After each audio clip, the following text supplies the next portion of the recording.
Okay, so here we have a graph about the submarine depth, and on the y-axis we have the depth below sea level, and on the x-axis we have minutes.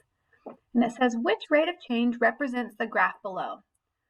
Well, first of all, I hope that you realize that this is going downhill. This is a negative slope. So we know that we're not going to have a positive slope. And now we have to see what the rate of change or the rise over run is. So I'm going to pick 2 points that cross the grid. Well, actually I'm not, because there's not 2 points that cross the grid. So I'm just going to kind of make my best guess.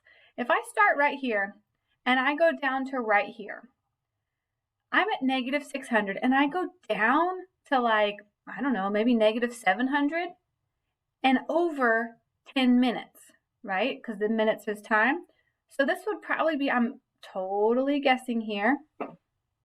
I didn't even look at this very closely. From 600 to 800, so right here in the middle would be like 700, and it's a little bit more than that.